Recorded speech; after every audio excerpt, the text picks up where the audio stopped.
होता है यहाँ, और माता का हृदय तो अत्यंत विशाल होता है, अपने संतान की अनेक भूलों को भी क्षमा कर देता है। तो आज अपने पुत्र के नामकरण संस्कार के दिवस क्या आप मुझे क्षमादान नहीं देंगी माते?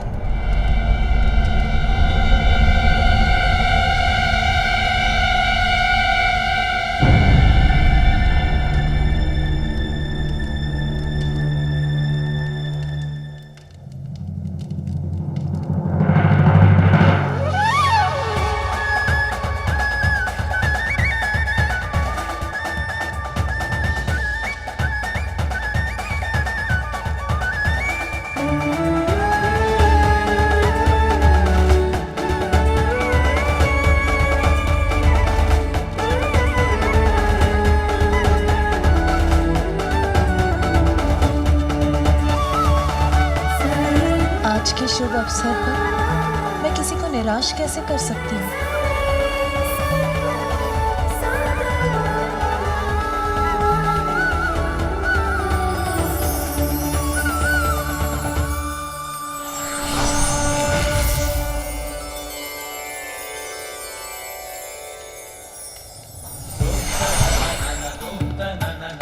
लीजिए शनिदेव, आपकी यहाँ की यात्रा और याचना दोनों सफल हुई। मैंने आपको क्षमा की।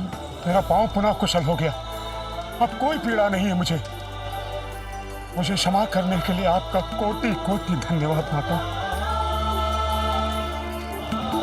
मैंने आपको इतना कष्ट पहुंचाया कि तुम मेरी एक गुहार पर आपने मुझे क्षमादान दे दिया, मेरे सभी कष्टों को दूर कर दिया। इससे बड़ी उदारता और क्या होगी माता? देवी पार्वती, आपको कोटि कोटि धन्यवाद। आज के शुभ दिवस पर उपहार तो मुझे देना चाहिए था, किंतु हम पर उपकार आपने किया। मेरे स्वामी को क्षमादान का उपहार दिया आपने, जो मेरे और स्वामी के लिए वरदान के समान है। मैं तो बस गजानन को यही आशीष देना चाहती हूँ कि सभी अनिष्ट उससे सदा दूर रहे, कोई भी संकट उसके समीप आने से पूर्व ही नष्ट हो जाए। यही मेरी मंगल कामना है गजानन के। किंतु कहाँ है मेरा पुत्र गजानन? अतिथि सत्कार में इतनी व्यस्त हो गई कि बहुत समय से उसे देखा ही नहीं। देवी पार्वती, कोई और भी है जो आपसे भयभीत? कौन कौन भयभीत है मुझसे भ्राता श्रीहरि? वहां देखिए।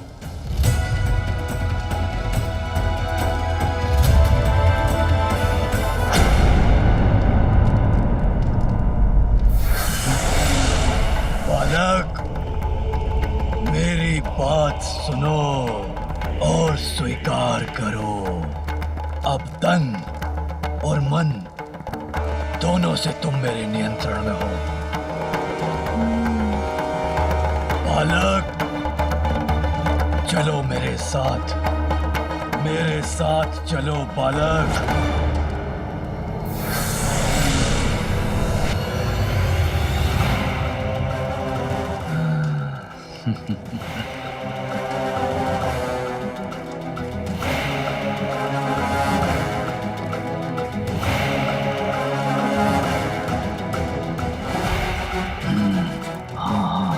उचित है।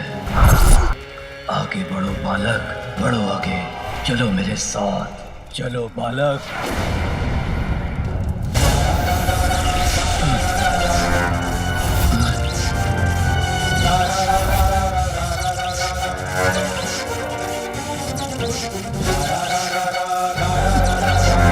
अरे, ये कौन सी शक्ति ने मुझे जड़ कर दिया है? तनिक भी नहीं हिल पा रहा हूं मैं, और शक्ति लगाकर देखता हूं। कौन है भयभीत मुझसे भ्राता श्रीहरि?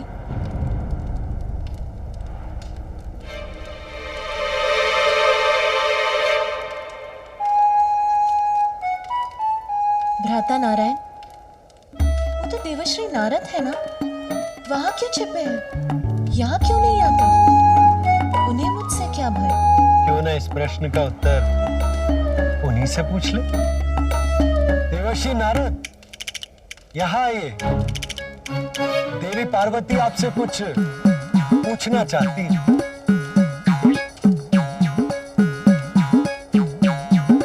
प्रभु नारायण, कहाँ फंसा दिया आपने मुझे? यदि सत्य जानकर माता पार्वती को क्रोध आ गया तो मैं क्या करूंगा? देवश्री नारद ने तो मेरे प्रति कोई अपराध नहीं किया, फिर वो मेरे समक्ष आने में क्यों भय कर रहे हैं?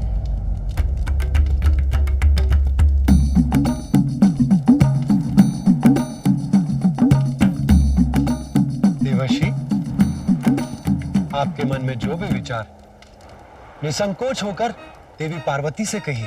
आप क्यों? नारायण नारायण। देवर्षि, भय का त्याग कीजिए और अपने मन के विचार देवी पार्वती से कह दीजिए। वो माता, मैं आपसे छुपते छुपाता फिर रहा था। आपके समक्ष आने का साहस नहीं जुटा पा रहा था माता, क्योंकि माता। क्योंकि क्या देवर्षि? आपको मेरे समक्ष आने में इतना भय क्यों हो रहा है?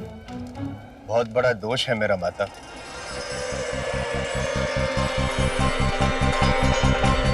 अधिक समय तक देखने का कौन दे रहा है सुझाव? क्षण भर के लिए देख लीजिए, यही है नारद का भाव।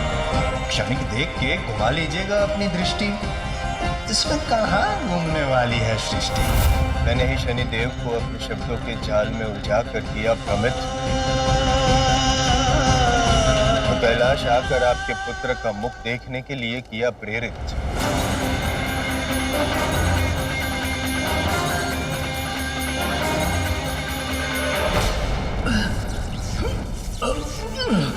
अपना पांव तक नहीं उठा पा रहा हूं मैं, क्या करूं अब?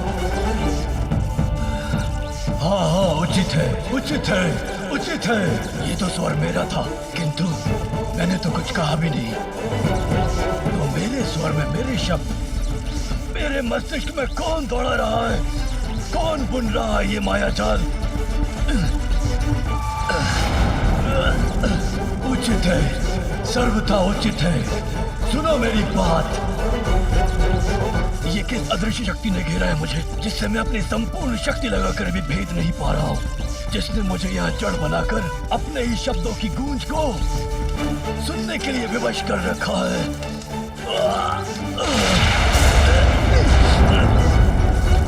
उचित है, सर्वथा उचित है। सुनो मेरी बात। तुम गजमुख बालक, ये क्या कर रहे हो मेरे साथ? हाँ, उचित है, सर्वथा उचित है। मैं क्या कर रहा हूँ? मुझे तो लगा कि आप कहीं जा रहे हैं। ये कोलाहल, ये शोर, ये स्वर तुम्हें सुनाई नहीं दे रहा बालक? बंद करवाओ इसे। बंद करवा दो? ये सब हमारे अतिथि हैं और अतिथि तो देवता समान होते हैं, और जब देवता ही अतिथि हैं, उनका तो और भी आदर करना चाहिए ना। तो मैं उन्हें वार्तालाप करने से और हंसने से कैसे रोक सकता हूँ? किंतु मैं इस उत्सव के स्वरों को शांत नहीं करा सकता। उचित है, सर्वथा उचित है। मुझे इस बात का ज्ञात है कि मैंने भूल की है बहुत, किंतु मैं आपसे विनती करता हूँ माता, कृपया मुझे दंडित ना करें। हाथ जोड़ के मैं क्षमा मांगता हूँ। जिसे आप एक भूल कह रहे हैं, उसने शूल बनकर भेद दिया था मेरे हृदय को। ऐसा आघात दिया था जिसकी पीड़ा मैं भूल नहीं सकी। पिता और पुत्र के मध्य भीषण युद्ध करवाने का कार्य किया था आपकी इस भूल ने। मुझे ज्ञात है माता, मेरे कारण कितना अनित हुआ है, इसीलिए मैं क्षमा प्रार्थी हूँ। किंतु मैंने जो भी किया माता, उसमें मेरा हेतु केवल जगत कल्याण था। जगत कल्याण में तो हमारा भी कल्याण निहित। उत्तर दीजिए मुझे, आपके इस कृत्य से जो कष्ट हमें पहुंचा, उसके लिए कौन उत्तरदायी है? मैं, किंतु मैं वो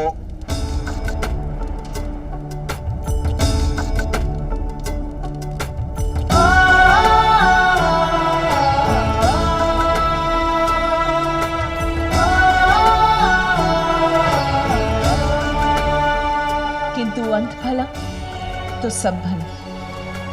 आज के इस आनंद उत्सव में मैं आपको दंड नहीं दूंगी देवश्री। आप भय मुक्त हो जाइए। नारायण नारायण।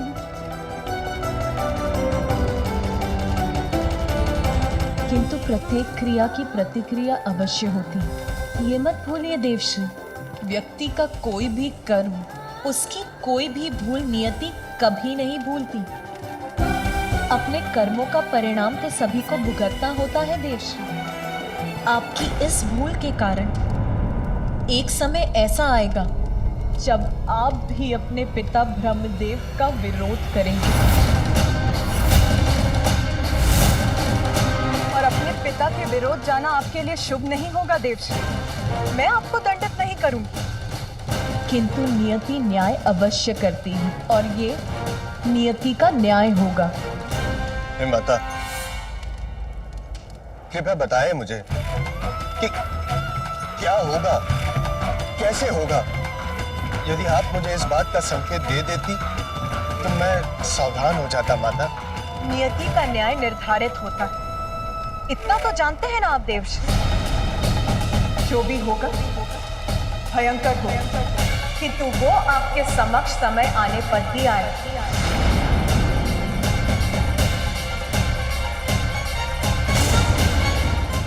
मुझे ऐसा प्रतीत हो रहा है जैसे मेरे मस्तिष्क में विस्फोट होने वाला है। ये कोलाहल मुझे प्रताड़ित कर रहा है बालक।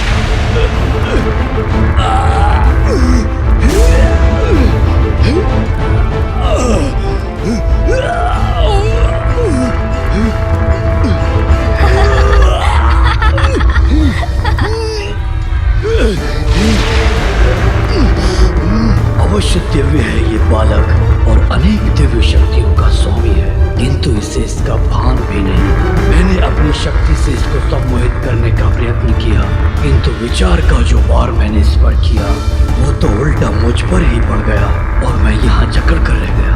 इससे सावधान रहने की आवश्यकता है सिंधुरा।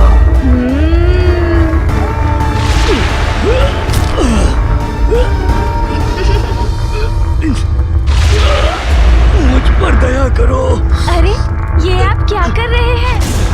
देखिए, ये क्रीड़ा मुझे नहीं भा रही है। आप गिर क्यों गए मेरे समक्ष? ऐसा क्यों कह रहे हैं जैसे मैंने आपको कुछ किया हो? मैंने तो कुछ भी नहीं किया, आप ही गिर गए यहाँ और ऐसे चित्कार कर रहे हैं। ये स्वर जो मेरे मस्तिष्क के भीतर गूंज रहे हैं मेरे सिर के टुकड़े टुकड़े कर देंगे, ये अंत कर देंगे मेरा। इन्हें रोक दो। ओह, तो आपके मस्तिष्क में कुछ है जिससे आप इतने विचलित हो रहे हैं। कोई बात नहीं, मैं अभी निकाल देता हूँ उसे। सुन जी, आइए इनकी पीड़ा दूर करते हैं।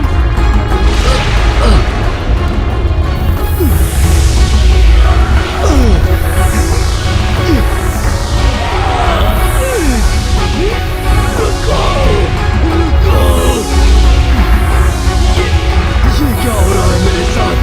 मैं वाष्प बनकर वायु में विलीन क्यों हो रहा हूँ?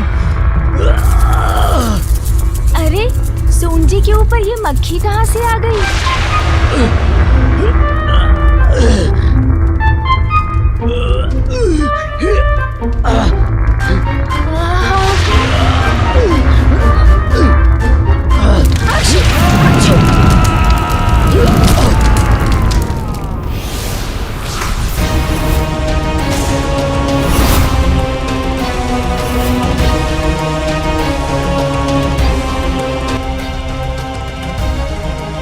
क्या हुआ पुत्र?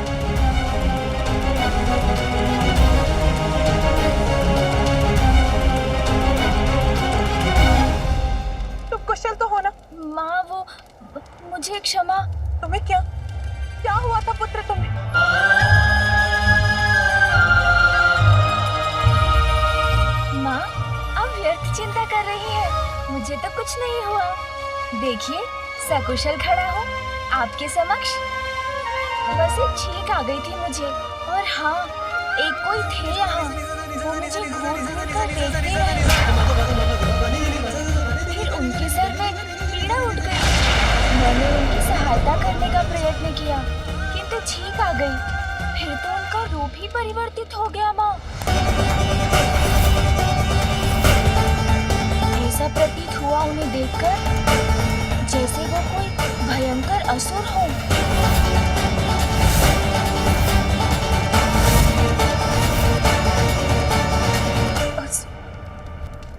यहाँ कैलाश में? गौरी, क्या हुआ? गजानन कुशल तो है? स्वामी, एक असुर था यहाँ और हम उसे पहचान नहीं सके। गजानन पर घात लगाए बैठा था।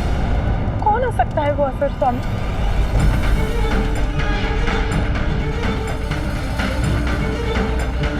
असुर और यहाँ कैलाश में असंभव। ये मात्र इस बालक की कल्पना से अधिक और कुछ भी नहीं है। देवी पार्वती, आप चिंता मत कीजिए। वो जो भी था अब चला गया है, और अच्छी बात तो ये है कि वो गजानन का कोई भी अनिष्ट नहीं कर सका। महादेव, कदाचित तब तक कैलाश की सुरक्षा और सुदृढ़ करने की आवश्यकता है जब तक गजानन थोड़ा बड़ा नहीं हो जाता। माता, इसी पल से मैं और अन्य सभी गण बालक गजानन के समीप रहेंगे, सदैव उन पर दृष्टि बनाए रखेंगे। आप चिंता ना करें। आज उसका कोई अनिष्ट नहीं हुआ, इसीलिए शांत हो जाओ। यही सुझाव है ना आपका भ्राता श्री हरि नारायण, देवी लक्ष्मी? किंतु कैसे? सभी संकटों से संतान की रक्षा करना तो एक माँ का कर्तव्य होता है। तब तक मुंह खोले खड़ा, तो मैं उससे मुख कैसे मोड़ लूं? मेरे पुत्र का कोई अहित हो, उसकी प्रतीक्षा नहीं करूंगी मैं, क्योंकि तब कुछ करने का भी क्या लाभ होगा। शांत नहीं रहूंगी मैं। ब्रह्मदेव, देवाधिदेव महादेव का निवास कैलाश है। संपूर्ण ब्रह्मांड में सर्वाधिक सुरक्षित। यहाँ सुरक्षा में कोई कमी नहीं।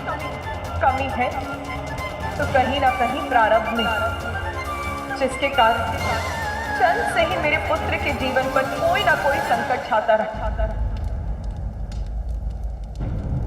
सुनिए सब, जब तक मैं अपने पुत्र गजानन की सुरक्षा के प्रति निश्चिंत नहीं हो जाती, मैं अपनी चिंता नहीं त्यागती।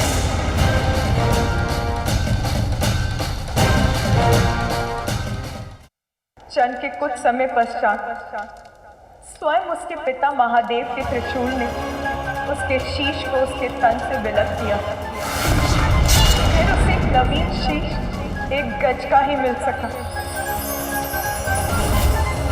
और आज यहाँ आप सभी की उपस्थिति में एक असुर ने यहाँ आकर मेरे पुत्र पर घात लगाने का साहस किया, तो फिर भविष्य में कौन सा अज्ञात संकट किस रूप में उस पे टूटेगा, ये किसे ज्ञात है? माता, जो भूतकाल में हो चुका है उसका विचार कर स्वयं को कष्ट देना उचित नहीं, और जो हो ही नहीं सकता उसकी कल्पना कर उसकी चिंता करना और भी कष्टदायक हो सकता है। माता, इस सुर सभा में किसी असुर का प्रवेश करना असंभव है, और हमारे पास यहाँ किसी असुर के होने का प्रमाण भी नहीं। इसलिए संभव है कि इस बालक ने अपनी कल्पना से कोई गलत कर लिया। देवी पार्वती, आप गजानन की मां हैं। आपका उनके लिए चिंतित होना स्वाभाविक है, किंतु आप हम पर विश्वास कीजिए। हम सभी गजानन की सुरक्षा का ध्यान रखेंगे। उनके साथ कुछ भी अनिष्ट नहीं होगा। भूतकाल में काल के प्रकोप को भूलने की बात कर रहे हैं देवरा। प्रमाण चाहिए आपको। देखिए गजानन का गज और स्मरण कीजिए ये मुख उसे किस लिए देना पड़ा। ठहर जाइए, किसी को भी भीतर जाने की अनुमति नहीं है।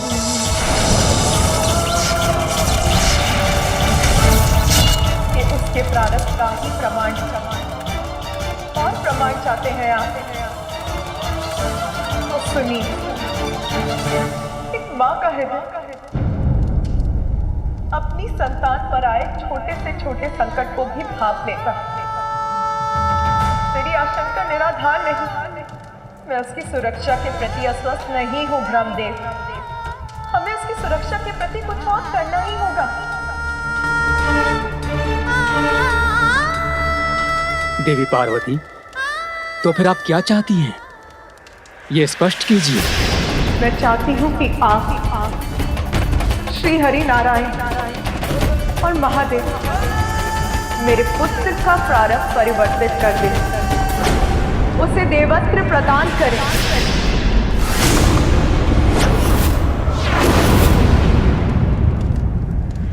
क्षमा करें माता, किंतु मैं आपका ये प्रस्ताव समझने में असमर्थ हूं। क्या केवल भोलेनाथ और आपके पुत्र होने मात्र गजानन को हम देवता के पद पर स्थापित कर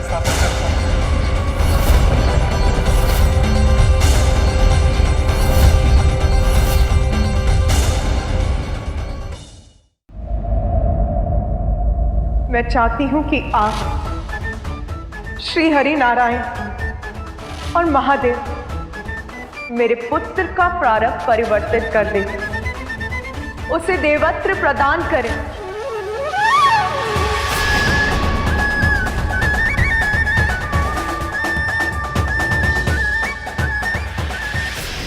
क्षमा करें माता, किंतु मैं आपका ये प्रस्ताव समझने में असमर्थ हूं। क्या केवल भोलेनाथ और आपके पुत्र होने मात्र गजानन को हम देवता के पद पर स्थापित कर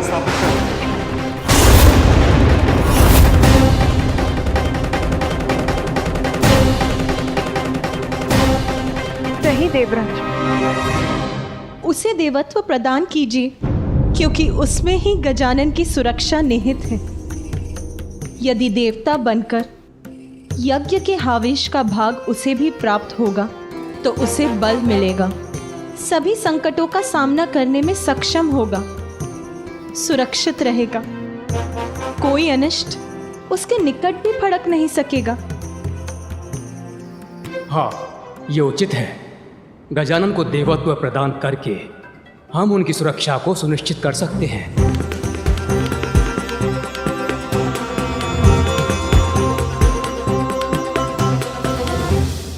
किंतु प्रभु, इस संसार में अनेकों बालक हैं और वो भी नाना प्रकार की विपदाओं में घिरे हुए हैं। क्या हम उन्हें सुरक्षित करने मात्र उन्हें देवत्व प्रदान करते क्या ये उचित होगा? और यदि उचित नहीं है तो गजानन को केवल वंश के आधार पर देवत्व प्रदान कर देना उचित होगा।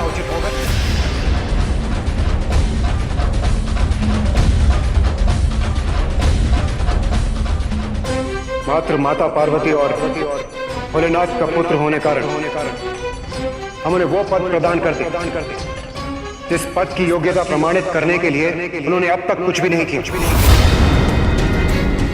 जिस पद के दायित्वों की उन्हें कोई समझ नहीं।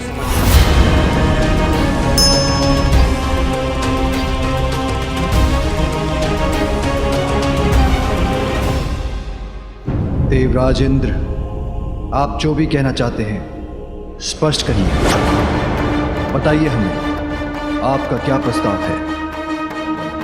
क्षमा करें महादेव, किंतु मुझे आपके पुत्र से कोई द्वेष नहीं है और ना ही मैं उसका कोई अहित चाहता हूं। जब उन्हें एक नवीन शीश की आवश्यकता पड़ी तो प्रभु वो मैं ही था जो उनके लिए शीश लेकर आया था। फिर मैं उनका अहित कैसे चाह सकता हूं प्रभु? इसलिए आप जो भी निर्णय लेंगे वो मुझे स्वीकार होगा। किंतु प्रभु, मेरा एक प्रश्न है, यदि आप अनुमति दे तो मैं पूछने का साहस करूं। प्रभु, क्या देवत्व किसी को भी इतनी सरलता से मिलना चाहिए?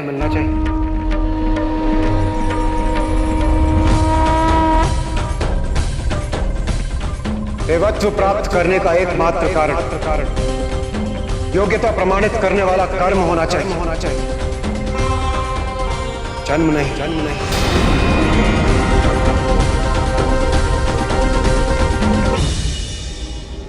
यदि जन्म से ही देवत्व प्राप्त होने लगे तो कर्म की क्या महिमा रह जाएगी? देवराज उचित कह रहे हैं। देवराज उचित कह रहे हैं। देवराज उचित ही तो कह रहे हैं। देवराज उचित कह रहे हैं। आप ही बताइए महादेव, क्या मैं उचित नहीं कह रहा?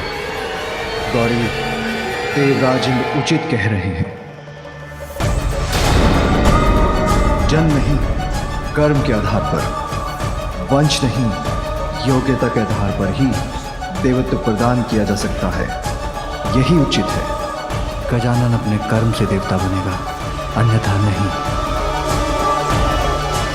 क्योंकि देवता पद के साथ तो संसार का कल्याण जुड़ा है।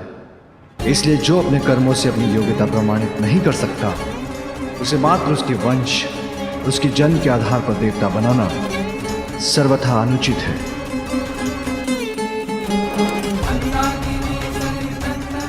पार्वती माँ है, उनकी ममता अपने स्थान पर उचित है, क्योंकि माँ अपनी संतान के लिए कुछ भी कर सकती है।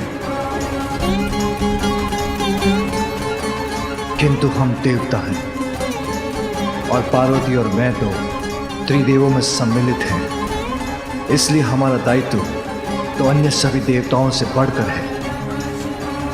दायित्व कर्तव्य के आगे निजी संबंध और निस्वार्थ का कोई मूल्य नहीं होता।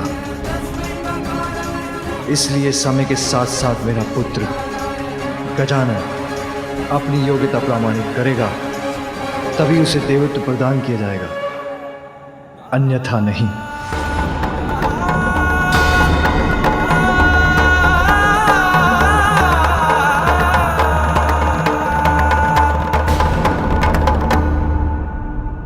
धन्य है महादेव, धन्य है आपका ये न्यायोचित निर्णय।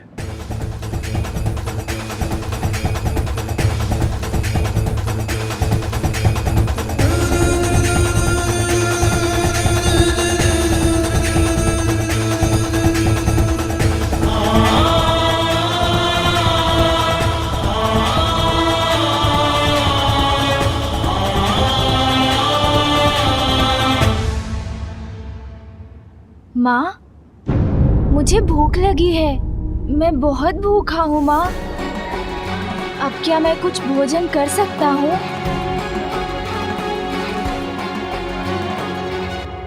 इसे देवत्व प्रदान करने पर इतना गहन परिमर्श हो रहा है, उसे बस अपनी भूख की चिंता है।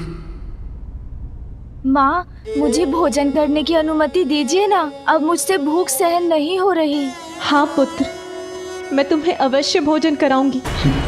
माँ के पल्लू से चिपकाए बालक देवता बनने योग्य तो कदापि नहीं।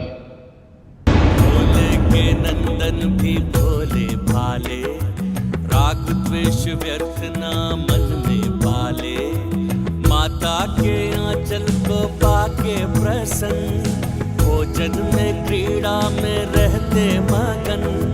क्या है देवत्व वो अनभिज्ञ है, माता के नेह पे कृतज्ञ है। इंद्र से यद्यपि माता कुपित, किंतु माँ पुत्र को देख के पुलकित।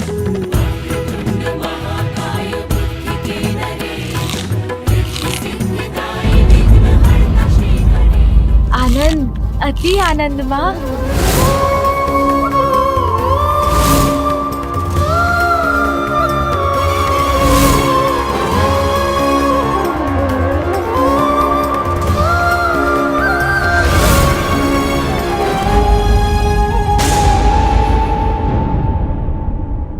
देवत्व प्राप्त करने का एकमात्र कारण योग्यता प्रमाणित करने वाला कर्म होना चाहिए। और हाँ, एक कोई थे यहाँ। ऐसा प्रतीत हुआ उन्हें देखकर जैसे वो कोई भयंकर असुर हो। देवराज इंद्र उचित कह रहे हैं। उचित। यदि यही निर्णय है आप सभी का, तो यही उचित।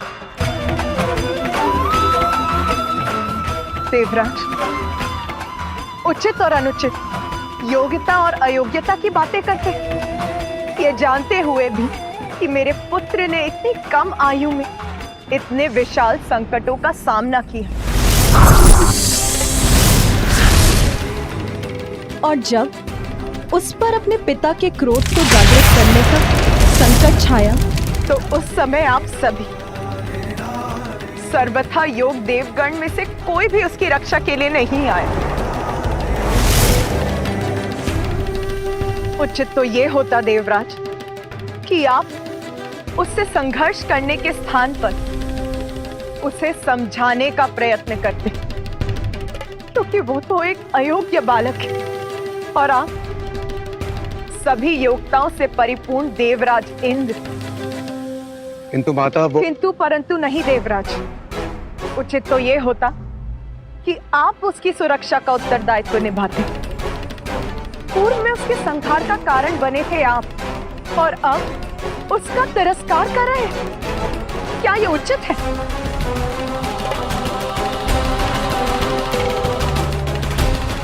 किंतु अब तो मेरे लिए आपसे कोई भी अपेक्षा करना ही अनुचित है। मैं हूं उसकी मां, जन्म दिया है मैंने उसे, सर्वथा समर्थ हूं मैं, तो उसकी रक्षा करने का दायित्व भी मैं ही निभाऊंगी।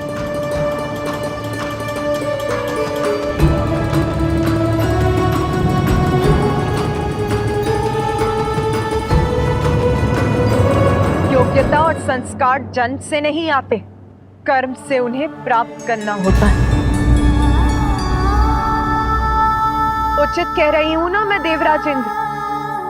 देवता है ना आप, और आप सभी भी, बहुत गर्व है ना आप सभी को देवता होने पर।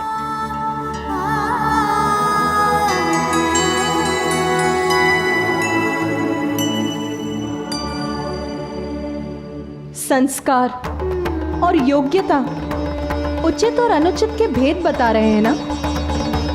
तो ये भी बताइए मुझे कि बिना अवसर प्रदान किए एक छोटे से बालक का तिरस्कार कहाँ का संस्कार है इंद्रदेव? पार्वती के मन में उमड़ी ममता। और रही बात योग्यता की, तो वो सभी में होती है, बस उसे निखारने के लिए उचित मार्गदर्शन और निरंतर परिश्रम की ही तो आवश्यकता है। के मन में उमड़ी ममता। अब मैं आपसे एक प्रश्न पूछती हूँ देवराजेंद्र, जब आपको आवश्यकता थी तो आपने मेरे पुत्र कार्तिकेय को सहस्त्र स्वीकार किया। अद्भुत बालक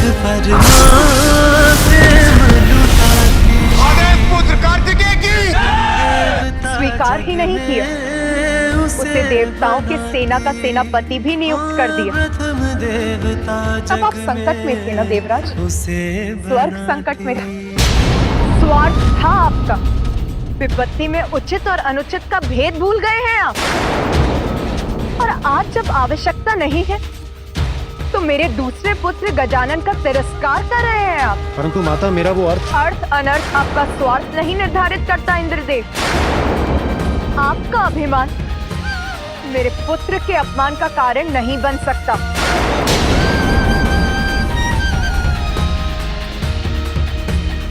सुनिए सभी, मैं महादेव की अर्धांगिनी गजानन की माता आप सभी के समक्ष ये प्रण लेती हूं कि मैं अपनी ममता से, अपने संस्कारों से अपने पुत्र को इतना योग्य बनाऊंगी कि वो अपने कर्म से देवता ही नहीं बनेगा, अपितु आप सभी देवता उसकी पूजा करेंगे। सभी देवता उसकी पूजा करेंगे। आप सभी देवता उसकी पूजा करेंगे। और ये योग्यता वो प्राप्त करेगा अपने जन्म से नहीं, अपने कर्म से। मेरा पुत्र गजानन प्रथम पूज्य बनेगा, प्रथम पूज्य बनेगा, प्रथम पूज्य बनेगा, प्रथम पूज्य बनेगा।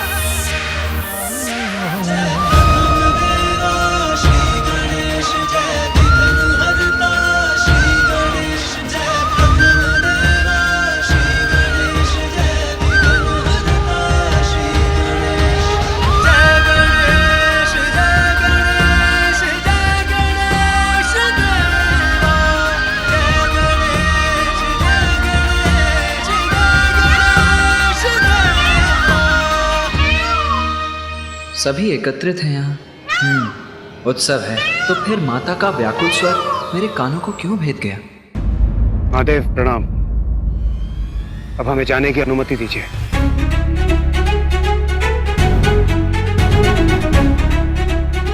प्रणाम माता।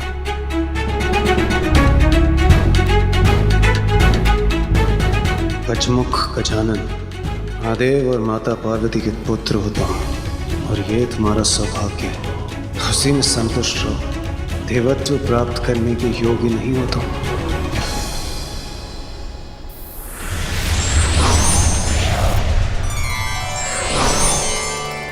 महादेव, अब हमें आज्ञा दीजिए।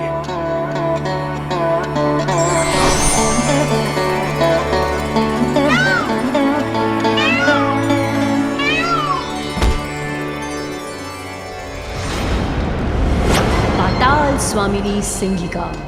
कितना आनंद आएगा मुझे जब ये गूंज पाताल को ही नहीं अपितु समस्त संसार को ध्वनित कर देगी। आहा, मेरा राज मुकुट है ये, और ये सिंहासन भी पाताल की सर्वे सर्वा असुरों की रानी हूं मैं।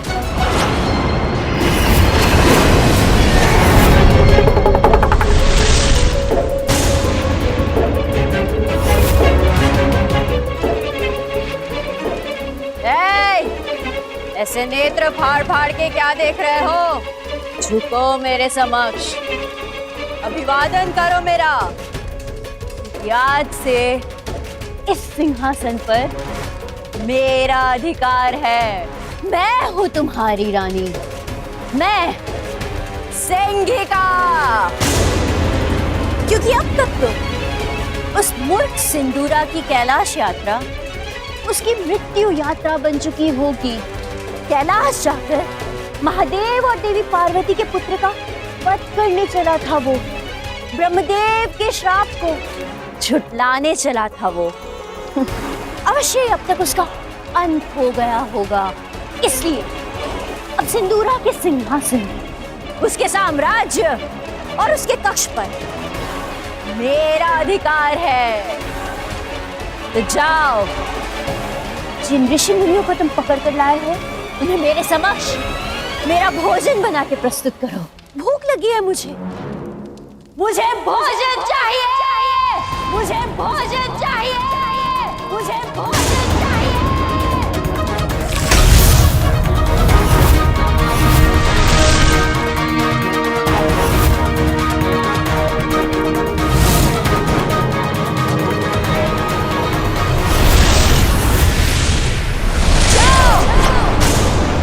मेरे आदेश का पालन करो, अन्यथा इस बार तुम्हारा शीश तुम्हारे घर से विलग हो जाएगा।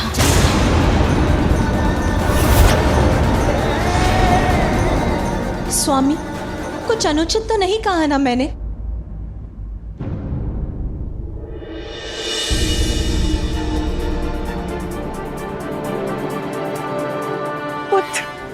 माता का हृदय तो सब कुछ जान लेता है। मेरे बिना कुछ कहे ही माता को आभास हो गया कि मैं यहाँ हूँ। मेरा पुत्र। हाँ माता, आपका पुत्र यही है। मैं आ गया हूँ माँ। अब आपके सब कष्टों को दूर कर दूंगा मैं।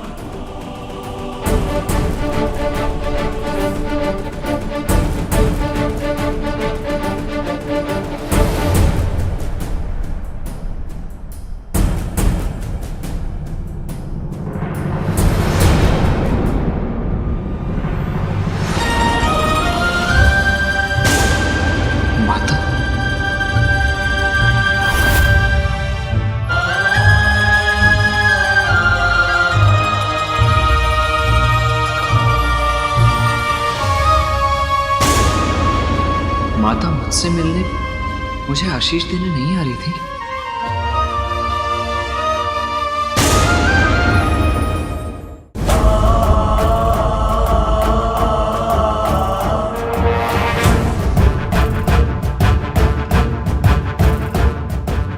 का स्पर्श भी न कर सके। उसकी कोमल प्राण सभी विपदाओं से सुरक्षित रहे, बस इतना ही चाहती थी। माता ने मुझे देखकर भी मुझे अनदेखा कर दिया। कौन है ये जिसे माँ अपना पुत्र बुला रही है? तो क्या कुछ अधिक मांग लिया मैंने जो किसी ने भी मेरा समर्थन नहीं किया? मेरे प्रस्ताव को अस्वीकार कर दिया, मेरे पुत्र का उपहास किया, तिरस्कार किया उसका।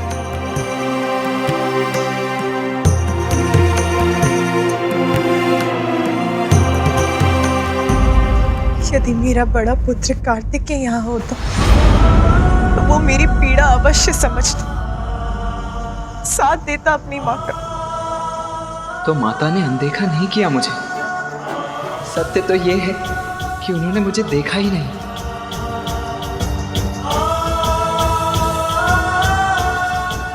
माता,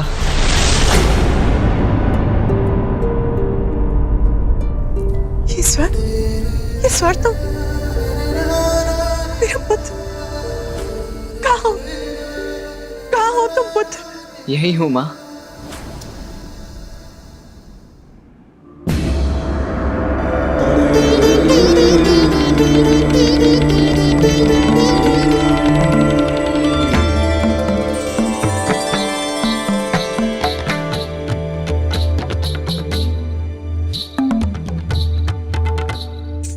प्रणाम माता।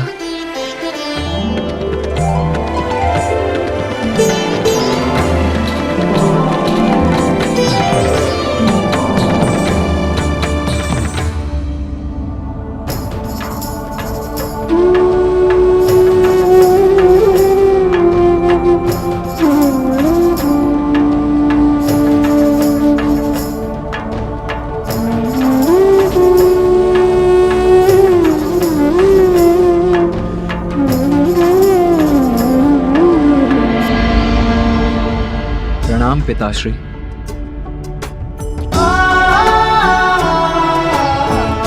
आयुष्मान भव।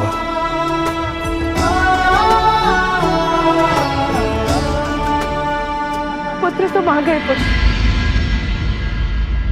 माँ का पुत्र तो मैं हूँ, फिर ये कौन है?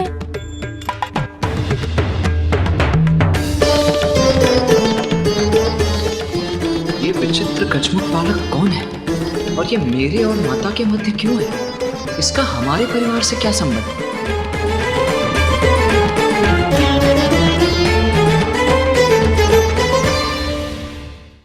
पुत्र तो मां गए पुत्र। बहुत अच्छा किया पुत्र। माँ का पुत्र तो मैं हूँ, फिर ये कौन है? तुम उचित समय पर आए। तुम्हारे अनुज का उपहास किया देवराज इंद्र ने। उन्होंने सबके समक्ष कहा कि वो देवत्व योग्य नहीं। मैं तो मात्र इतना चाहती थी उसकी सुरक्षा बनी रहे, किंतु मेरा साथ नहीं दिया किसी। मेरा प्रस्ताव ठुकरा दिया। माता के नेत्रों से अश्रुओं की धारा बही जा रही है। कितने दुखी हैं वो। जो वो कह रही हैं मेरी समझ में भी नहीं आ रहा है, और पिताश्री भी कुछ नहीं कह रहे हैं। यदि आप मेरा समर्थन करते स्वामी, तो देवराज इंद्र इतना कुछ कहने का कभी तो साहस नहीं करते। गजानन को लेकर तुम्हारी चिंता मैं समझ सकता हूं। उसी का समर्थन किया मैंने। गजानन को उसके जन्म के कारण देवत्व नहीं प्रदान किया जा सकता। उसे देवता पद इसलिए नहीं दिया जा सकता क्योंकि वो हमारा पुत्र है। उमा, योग्यता तो दीपक के ज्योति के समान अपने प्रकाश से गहन अंधकार को भी भेद देती है। अपना मार्ग स्वयं प्रतिष्ठित करती है। अपने कर्म और योग्यता से ही गजानन को संसार में अपना स्थान बनाना होगा। यही उचित है। उचित है सोम, सर्वथा उचित है। मुझे भी गजानन के लिए देवताओं से भिक्षा नहीं चाहिए। गजानन? हाँ पुत्र, मैंने देवताओं की चुनौती स्वीकार कर ली। तुम्हारा अनुज गजानन अपनी योग्यता, अपने कर्म के आधार पर ही देवत्व प्राप्त करेगा, जन्म के आधार पर नहीं। मैं बनाऊंगी उसे देव। मेरा अनुज गजानन? देखो तो, मैं तो तुम दोनों की भेंट करवाना ही भूल गई।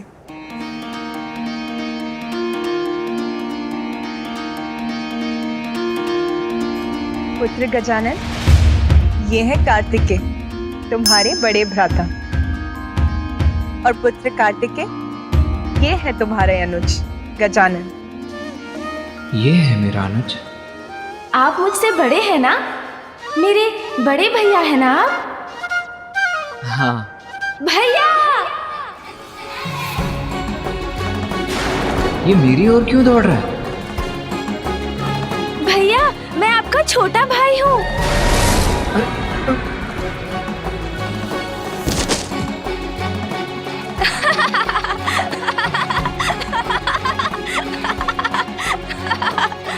भैया, आप तो मेरा भार भी नहीं संभाल सके।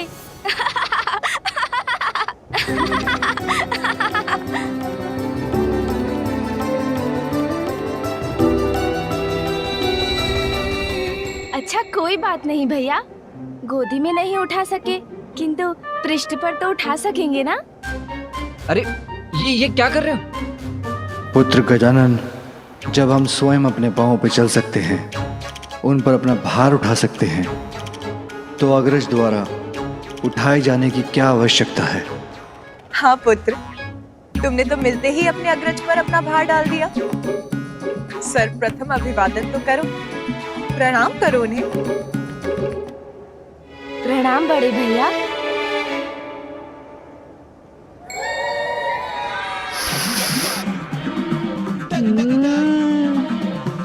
लड्डू पूरी थाल भरकर। भैया, बोलो। आपको आपत्ति ना हो तो आपके पीछे रखे उस थाल से कुछ लड्डू मेरी ओर बढ़ा दीजिए ना। और हाँ, आपको भी खाने का मन हो तो आप भी खाइए। गजानन, तुम्हें तो ज्ञात है ना, तुम अभी लड्डू नहीं खा सकते। खाने दीजिए ना माँ, उसे भूख लगी होगी।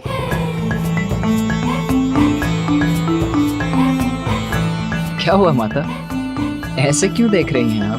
माता, आप मुझे ऐसे क्यों देख रही हैं? क्या हुआ? कुछ नहीं पुत्र, ऐसा कुछ नहीं हुआ। माता का ध्यान तो गजानन पर ही केंद्रित है। मेरे प्रश्न का उत्तर नहीं दिया उन्होंने, और इसने वही प्रश्न पूछा तो उन्होंने उसका उत्तर दे दिया। पुत्र कार्तिकेय, मुझे कुछ आवश्यक कार्य करने हैं। उस समय में तुम अपने अनुज गजानन का ध्यान रखना।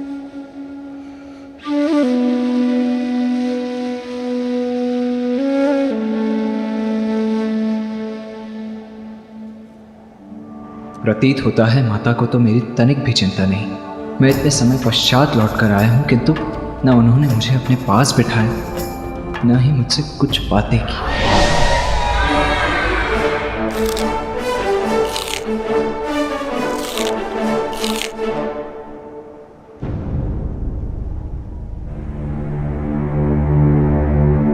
पुत्र, मुझे ज्ञात है अपने अनुज गजानन को लेकर तुम्हारे मन में अनेकों जिज्ञासाएं उत्पन्न हो रही होंगी।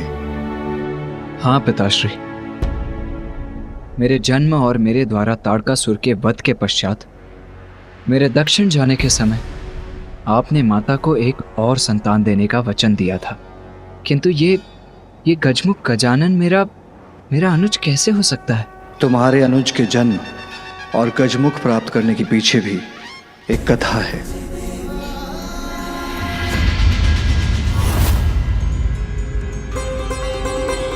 मात्र माता पार्वती और भोलेनाथ का पुत्र होने कारण हम उन्हें वो पद प्रदान कर दें जिस पद की योग्यता प्रमाणित करने के लिए उन्होंने अब तक कुछ भी नहीं किया। और जो कुछ भी कैलाश पे हुआ वो उचित नहीं था। जो उचित था उसे उचित कहा, और जो अनुचित था उसे अस्वीकार किया। देवत्व प्राप्त करना इतना सरल नहीं है, और ना ही देवता बन देवता के दायित्वों का निर्वाह करना।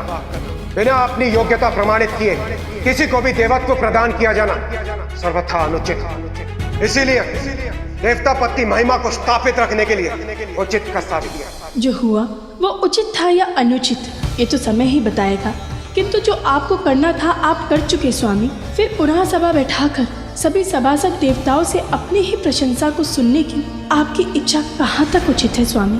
देवराज इंद्र होने के नाते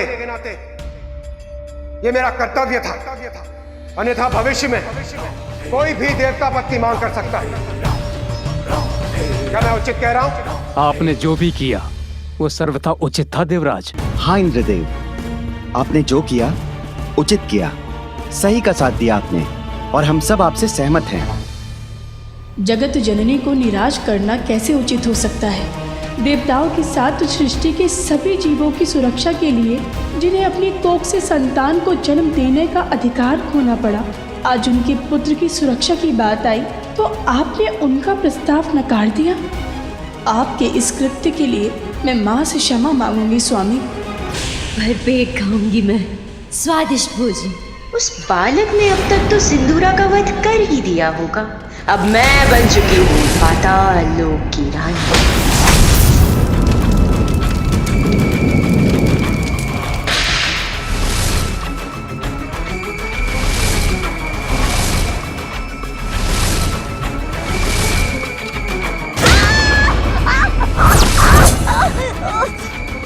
सिंदूरा, बढ़िया। किस बात का इतना आनंद मनाया जा रहा है? तुम्हें क्या लगा कि मेरी मृत्यु हो गई? नहीं नहीं असुर सम्राट, अब तो महान है, सर्वशक्तिमान है। आपकी मृत्यु उस तुच्छ बालक के हाथों, इसकी तो मैं कल्पना भी नहीं कर सकती। मुझे तो लगा कि आप उस बालक का वध करके आते ही होंगे। इसी विचार से मैंने आपके लिए स्वादिष्ट भोजन का प्रबंध किया। तो इसीलिए तुम मेरे सिंहासन पे बैठी थी। अब शब्द नहीं है तुम्हारे पास। बहुत बन चुकी तुम अपने जान, अब नहीं। कालकूट हलाहल विष। यही उचित उपाय है उस बालक के अंत का। मैं आपको उस विष तक पहुंचा सकती हूँ असुर सम्राट। मुझ पर वार मत करना।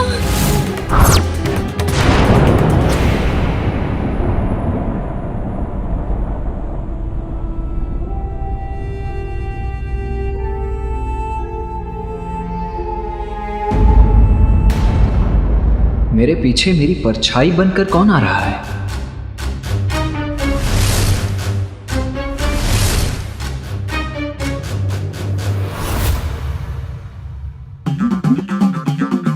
यहाँ तो कोई नहीं है।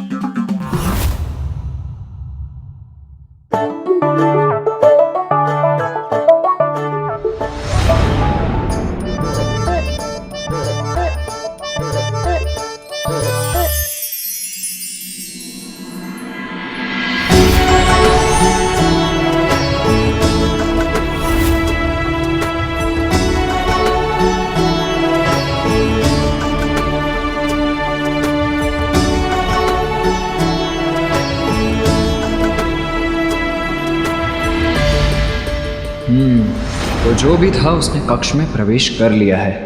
अब तो उसका सामना करना ही होगा। माँ, मेरा मन बहुत अशांत है माँ। आज जो कुछ भी हुआ वो उचित नहीं था। मेरे स्वामी से जो भी भूल हुई उसके लिए उन्हें क्षमा कीजिएगा माँ। मैं आपसे विनती करती हूँ।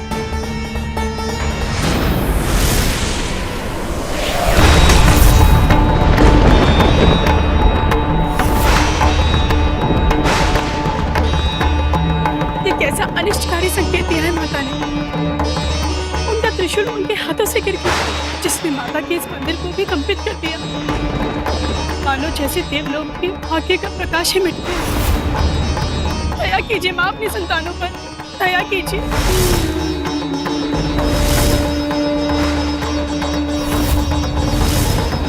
अदा तो अत्यंत कुपित प्रतीत होती। उनके कोप के प्रकोप के कारण कहीं अनर्थ ना हो जाए।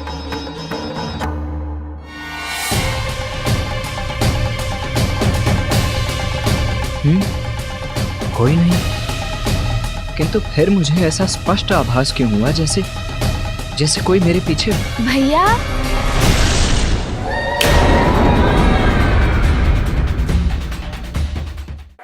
किसे ढूंढ रहे हैं? बार बार पीछे मुड़कर देखते हैं किंतु कोई दिखाई नहीं देता।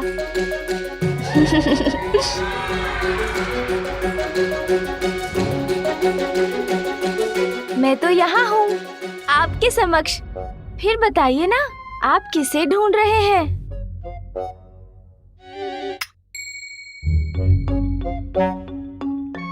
मेरा दंड बालकों की क्रीड़ा के लिए नहीं है गजानन, इससे तुम्हें हानि हो सकती है।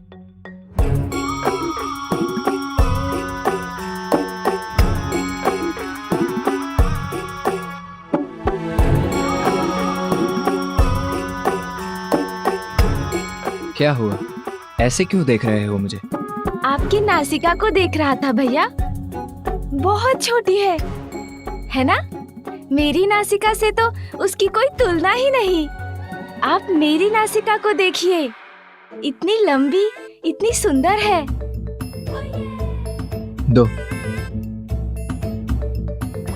अरे, आप तो बुरा मान गए। ईर्ष्या करने की कोई आवश्यकता नहीं भैया, ये तो अपना भाग्य है। मेरी नासिका सौभाग्य है मेरा। मैं ईर्ष्या क्यों करूंगा, वो भी अपने अनुज से? और ईर्ष्या करने वाली कोई बात हो तब तो ईर्ष्या करूंगा ना। मैं अपनी नासिका से प्रसन्न हूं गजानन।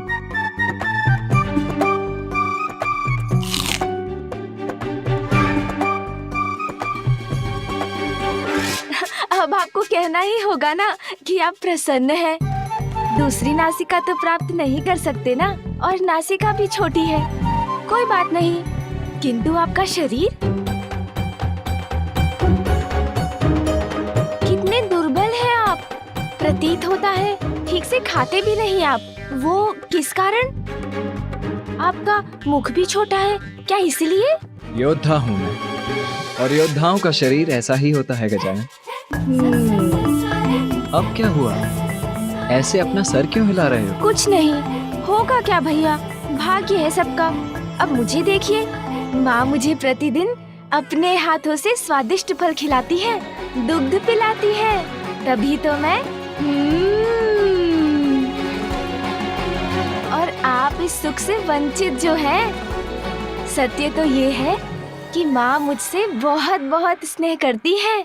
माँ तो मुझसे भी बहुत स्नेह करती है गजानन। हो सकता है, किंतु मैं छोटा हूँ ना, कदाचित इसलिए पिताश्री, नाना जी, नानी जी सर्वाधिक प्रेम तो मुझसे ही करते हैं। और मैं आपका अनुज हूँ, इसलिए आप भी तो मुझसे अधिक स्नेह करते हैं, है ना भैया? हाँ गजानन, तुम तो अनुज हो मेरे। तो भैया, मैं आपके वाहन मयूर से भेंट कर सकता हूँ? बहुत चतुर हो तुम। कितने सुंदर, कितने भव्य है ना वो। हाँ हाँ, अवश्य। असुर सम्राट, आप मुझ पर व्यर्थ संदेह कर रहे हैं। इतनी मूर्ख नहीं हूँ मैं। आपके लिए मैंने एक ऐसा उपाय ढूंढा है जिसे काटने का उपाय त्रिदेवों के पास भी नहीं है। क्यों बुढ़िया, तुम अपनी प्राणों की रक्षा के लिए कोई नवीन कुचक्र तो नहीं बना रही हो? तुम्हें ज्ञात भी है किस कालकूट हलाहल विष की बात कर रही हो तुम? त्रिदेव भी जिसे नहीं काट सके वो है हलाहल विष। वो तुम्हें कहां से प्राप्त होगा? कुचक्र नहीं असुर सम्राट, कुचक्र नहीं। ऐसा उपाय है मेरे पास जिसका वार कोई नहीं तोड़ सकता, जिसके पास ये अत्यंत प्रचंड विनाशकारी विष है। याद है मुझे उसका नाम, और वो है राक्षसी जिम्भा। जहाँ एक ओर देवराज इंद्र के साथ अन्य देवता थे, वहीं दूसरी ओर असुर सम्राट चक्रवर्ती बलि के साथ थे समस्त असुर। और तब मंथन के समय सागर से निकला कालकूट हलाहल विष। कालकूट विष के कारण संपूर्ण जगत में विनाश का संकट छा गया। यहाँ तक कि देवताओं की दिव्य शक्तियाँ भी उस विष से उन्हें सुरक्षित रखने में असमर्थ थी। देवता और असुर दोनों ही ये समझ गए थे कि यदि अब उनकी कोई रक्षा कर सकता है तो केवल महादेव ही कर सकते हैं। महादेव तो देवता और असुरों की सहायता के लिए प्रस्तुत हुए, किंतु देवी पार्वती को इससे आपत्ति थी। स्वामी, पार्वती, मुझे जाना ही होगा, अन्यथा ये हालाहल विष विनाश का सागर बन संपूर्ण सृष्टि को लील जाएगा। नहीं स्वामी, मैं आपको कहीं नहीं जाने दूंगी। सृष्टि की रक्षा के लिए स्वयं को संकट में डालना ये मुझे स्वीकार नहीं। जब तुम मेरा कवच बनकर मुझे सुरक्षित कर रही हो तो भला मुझ पर क्या संकट आ सकता है? मेरे प्रति अपार प्रेम के कारण तुम ये भूल रही हो कि मेरा अनिष्ट असंभव है। तुम्हारा प्रेम ही मेरी सुरक्षा है उमा। सुहागन धर्म की मर्यादा के अनुरूप तुम्हारा आचरण मेरा जीवन कवच है। अपनी मांग को सिंदूर से सुशोभित कर तुम मेरी दीर्घायु सुरक्षित करती हो। सुहागन का गौरव अर्थात नख छिद्र में बाली धारण करती हो गौरी। मंगलसूत्र और उसके काले मोती अनिष्ट से मेरी रक्षा करते हैं। लाल वस्त्र धारण कर मेरी समृद्धि का कारण बनती हो। पाँव की पायल मुझे सकारात्मक ऊर्जा से परिपूर्ण करती है। बिछियाँ धारण कर वंश वृद्धि में मेरी सहभागिनी बनी हो। जिसकी पत्नी इतनी सुमंगली हो उसका कोई अमंगल कैसे संभव है? जब तुम्हारी अनंत शक्ति मेरे साथ है तो मुझे तुच्छ हालाहाल से कोई हानि कैसे पहुंच सकती है? पार्वती, किसी भी अनर्थ का संदेह अपने हृदय से निकाल दो प्रिय।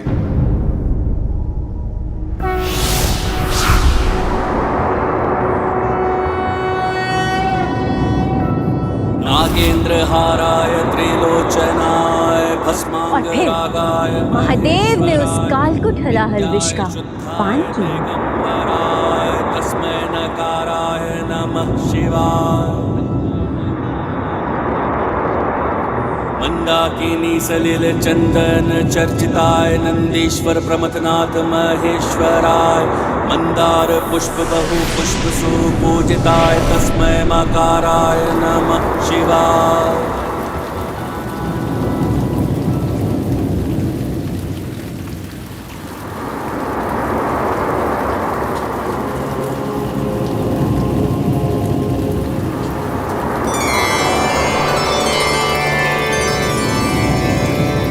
और फिर देवी पार्वती ने महादेव की ग्रीवा पे अपना हाथ रखकर विष को वहीं रोक दिया।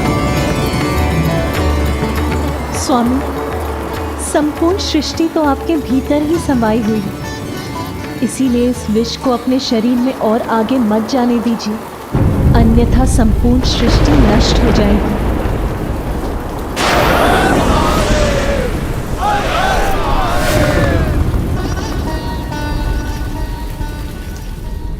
शिव गाथा मत सुनाओ मुझे, उपाय बताओ उस बालक के वध का। कालकुट हलाहल एक ऐसा विष है जिसे स्वयं महादेव भी अपने शरीर के भीतर नहीं ले सकते।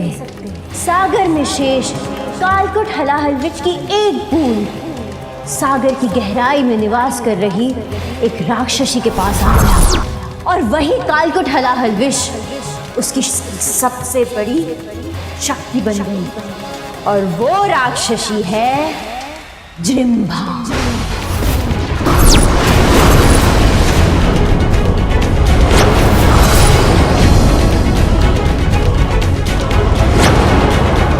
जो विष स्वयं महादेव ग्रहण नहीं कर पाए उससे उनके पुत्र का क्या होगा?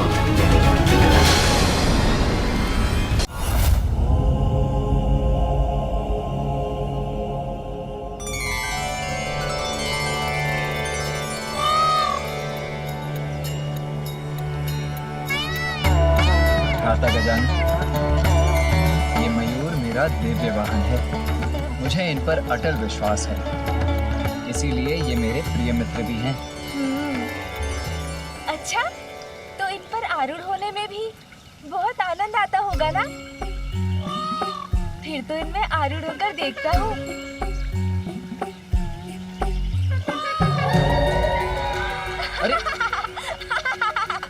अरे अरे गजानन, ये क्या कर रहे हो?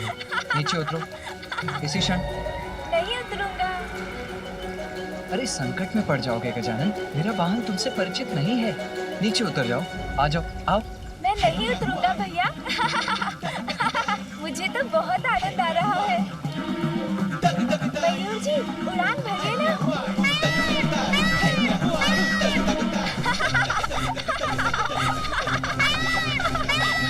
अत्यंत तीव्र वेग है मेरे वाहन का, उसकी गति तुम नहीं संभाल सकोगे गजानन। कुछ नहीं होगा भैया। रुक जाओ। मैं नहीं उतरूंगा। रुक जाओ गजानन। हाँ, इनसे आरूढ़ होकर मैं पूरे आकाश का भ्रमण करूंगा। बहुत आनंद आएगा। भैया, आप चिंता मत कीजिए, मुझे कुछ नहीं होगा। मुझे बहुत आनंद आ रहा है भैया। किंतु ये ऊंचाई क्यों नहीं पकड़ रही?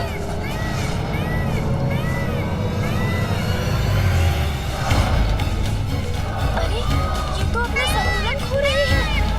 भैया उचित कह रही थी, मुझे इनको रोकने का प्रयत्न करना चाहिए। अरे, तो ये और ऊपर क्यों उड़े जा रहे हैं? रुको गजानन। इनका वेग अत्यंत तीव्र है, उसे कैसे नियंत्रित करूं? धीर दो गजानन, धीर दो।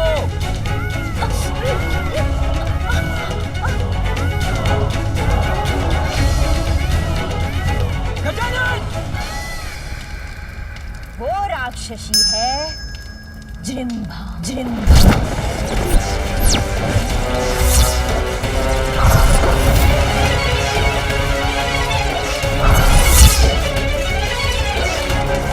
कल्पना कीजिए, सोचिए असुर सम्राट, सोचिए।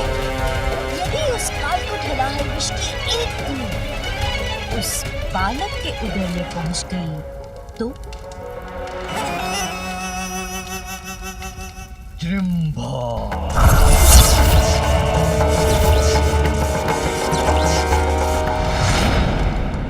समझ में नहीं आ रहा, क्या करूं, कैसे संभालूं इन्हें और कैसे नीचे उतारूं? भैया जो कह रहे हैं वो भी मैं उचित प्रकार से सुन नहीं पा रहा। गजानन रुको गजानन, मैं जो कह रहा हूँ उसके विपरीत कर रहे हो तुम। डोर को खींचो मत, ढील दो। प्रतीत होता है गजानन मुझे सुन नहीं पा रहा है, किंतु कहीं उसके प्राण संकट में न पड़ जाए।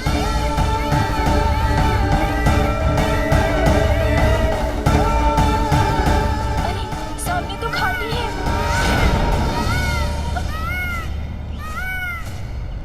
अरे, मेरा वाहन तो गजानन के साथ उस घाटी की ओर बढ़ रहा है, कैसे रोकूं उसे? पाताल का अधिपति असुर सम्राट सिंदूरा आदेश देता है, जहाँ भी है जिम्भा इसी क्षण मेरे समक्ष प्रस्तुत हो। जहाँ भी है जिम्भा इसी क्षण मेरे समक्ष प्रस्तुत हो। इसी क्षण। ये कैसी हलचल है? कौन है जो मेरी शांति भंग करने का दुस्साहस कर अपनी ही मृत्यु को ललकार रहा है? जहाँ भी है जिम्भा इसी क्षण मेरे समक्ष प्रस्तुत हो।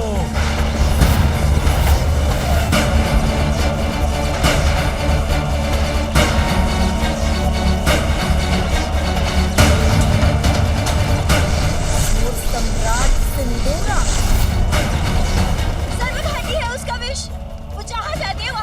विषाक्त हो जाती है। आपकी मति भ्रष्ट हो गई है क्या असुर सम्राट, जो उसे यहाँ बुलाकर इतना बड़ा संकट मोल ले लिया आपने? शांत हो जाओ बुढ़िया, मेरा अंत नहीं कर सकता उसका विष। मेरे आदेश का पालन करने के लिए उसे यहाँ आना ही होगा।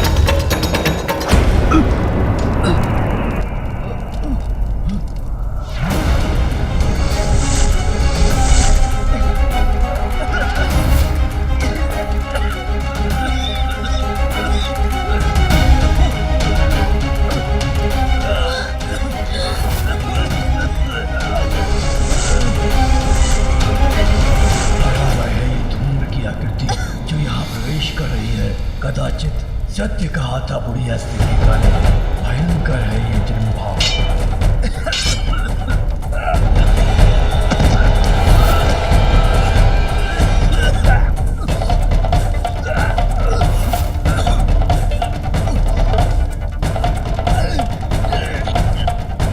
ऐसा मारक प्रभाव होगा जन्मभा के विष का, इसकी कल्पना नहीं की थी मैंने आपको चेतावनी दी थी किंतु आपने नहीं सुनी।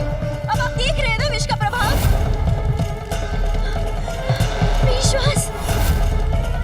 विश्वास को ये क्या हो रहा है?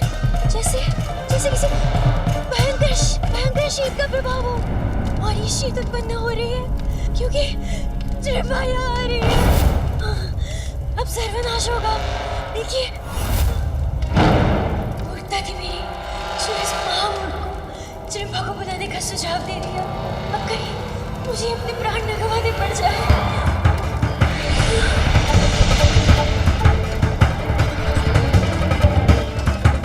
ये विशाल घूम उंगलियां तो मेरी ओर ही बढ़ रही है।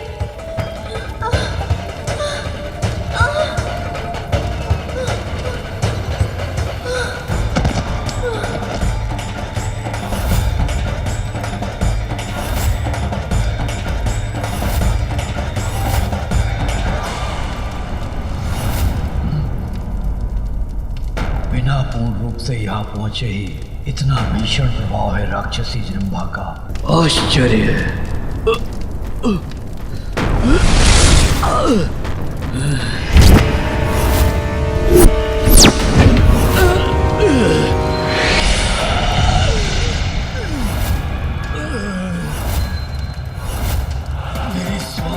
मेरी श्वास क्यों बाधित हो रही है? जन्मभा करे प्रहार तो होता है संहार। मेरी शांति भंग करके मुझे यहाँ बुलाने का दुस्साहस क्यों किया तुमने? इसका तो संपूर्ण शरीर ही विषाक्त धूम्र के समान है।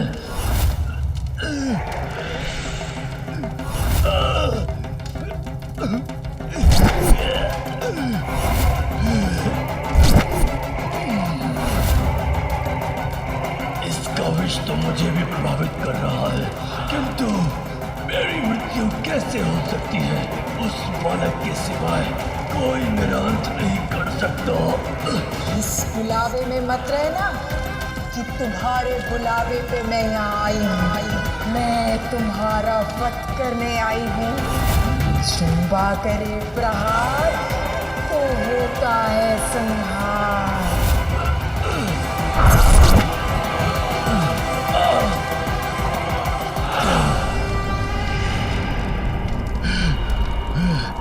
इससे आगे बढ़ने से रोकना होगा मुझे।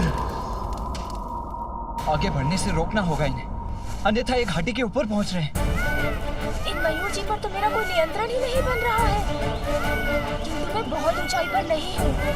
अभी कूद जाऊं तो संभव है सुरक्षित रहूंगा।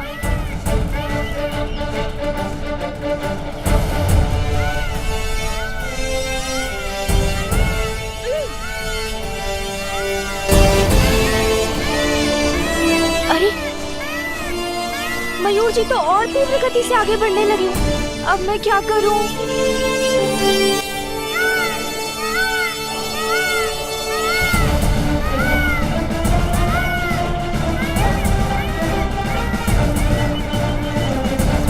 इसके बाद तो घाटी है, फिर तो उतरना असंभव हो जाएगा। गजानन रुको, गजानन!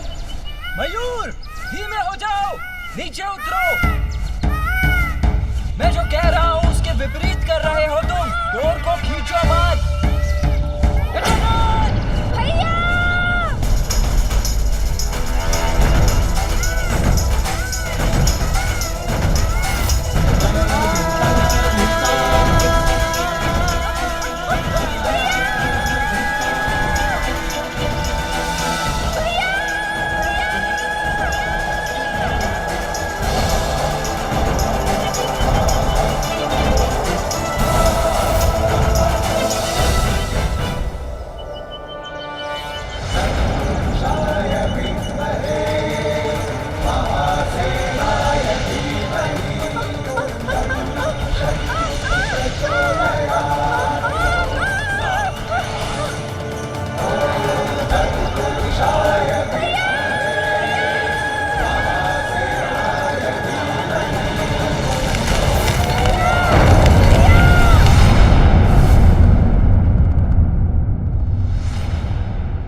मेरी सांस क्यों अटक रही है?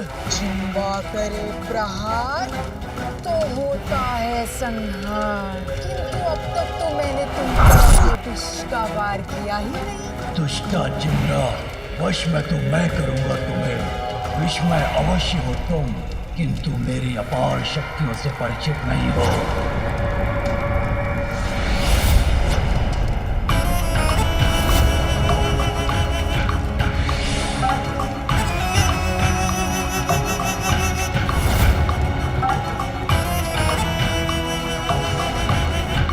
ये क्या हुआ? इसने तो स्वयं को सुरक्षित कर लिया।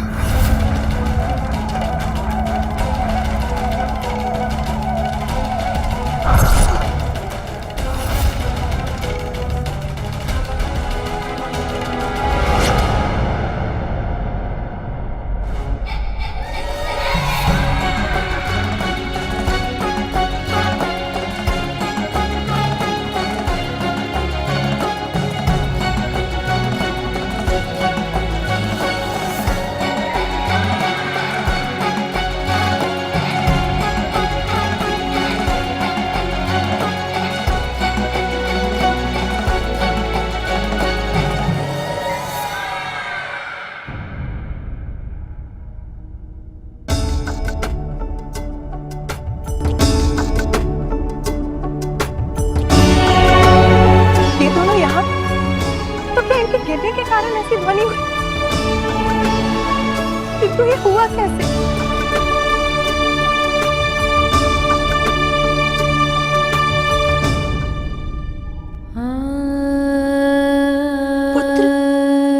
पुत्र क्या हुआ तुम्हें? तुम यहाँ कैसे गिर गए? तुम्हें कुछ हुआ तो नहीं ना?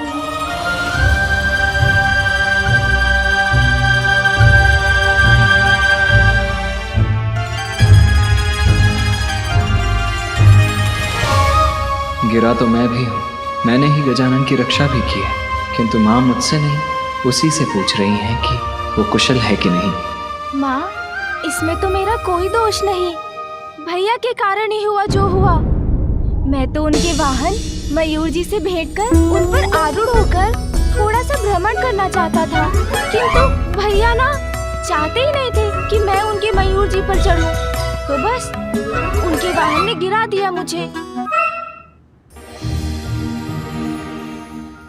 इतना ही नहीं माँ, भैया तो मेरी डांट भी लगा रहे थे। भैया सदा मेरी डांट लगाते रहते हैं। इतनी सहजता से मिथ्या वचन बोल रहा है, मैं माँ को अभी सब बताता हूँ। नहीं माँ, दोष मेरा नहीं गजानन का था। वो आया था मेरे वाहन से भेंट करने, तो उस पर आरूढ़ क्यों हुआ? वो मेरा वाहन है, मेरे भार और मेरे संकेतों से परिचित है। मैंने तो गजानन को सावधान भी किया था, किंतु उसने मेरा कहा अनसुना कर दिया। फिर वो गिरा तो मैंने उसे अपने ऊपर गिरने दिया, जिससे उसे कुछ ना हो। पुत्र कार्तिकेय, गजानन तो अभी बालक है और अनुभव तो नाव के समान, इसीलिए उसको समझाने का, उसका ध्यान रखने का दायित्व भी तुम्हारा ही है।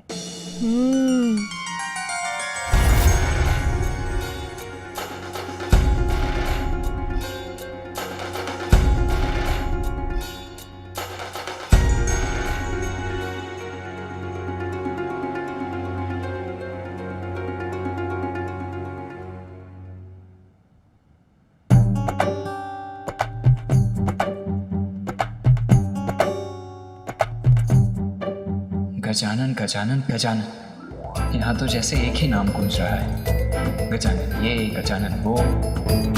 मैं समझ गया माता, आप सभी को मात्र उसी की चिंता है।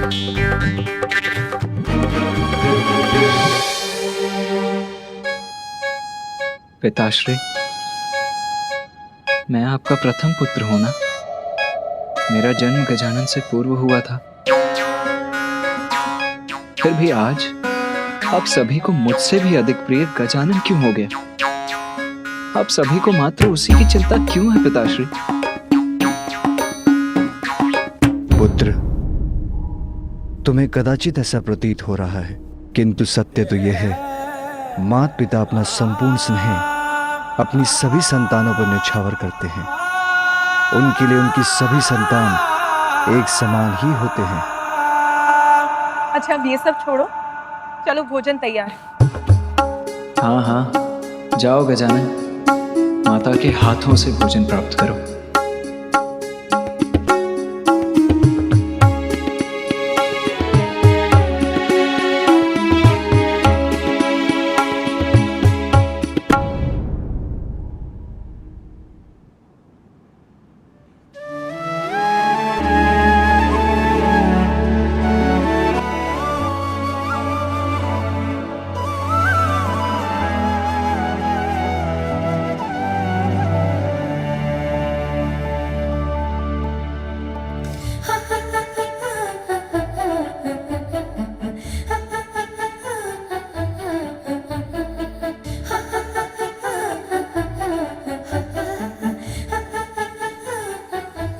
कार्तिकेय, मैंने तुमसे भोजन करने के चलने के लिए कहा। चलो।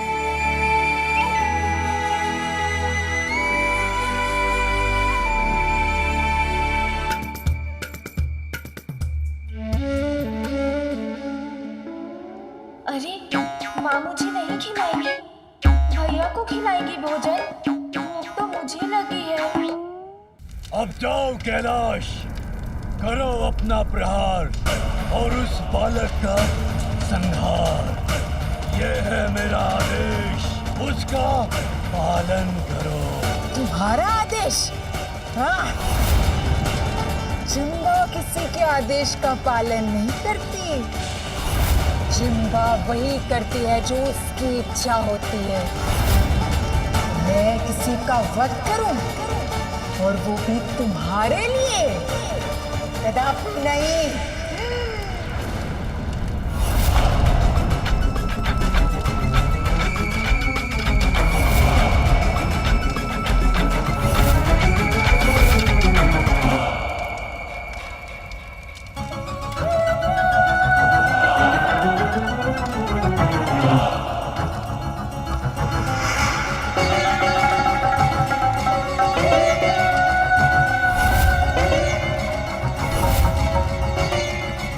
असुर सम्राट हूँ मैं, पाताल का अधिपति हूँ। सभी असुरों द्वारा मेरे आदेश का पालन करना अनिवार्य है।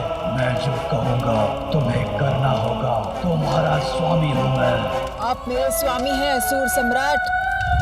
चिंता करेगी प्रहार और आपके आदेश पर किसी का भी करेगी संहार।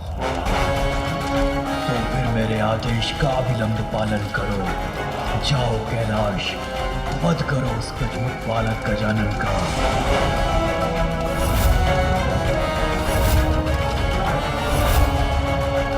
चिंता दीदी नहीं है, कहीं इसने मुझे देख लिया तो उन्हें अपना विष प्रहार करेगी। मैं ऐसे ही पड़ी रहती हूँ। मैं अभी कैलाश जाकर उस गजमुखानन का वध कर दूंगी।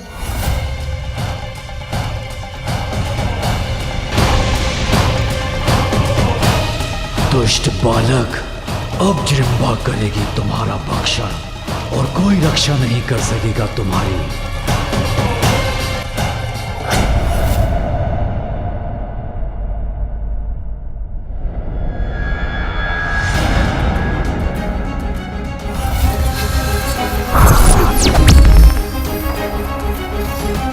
मेरा भयंकर रूप देखकर तो ये बालक भयभीत होकर भाग जाएगा।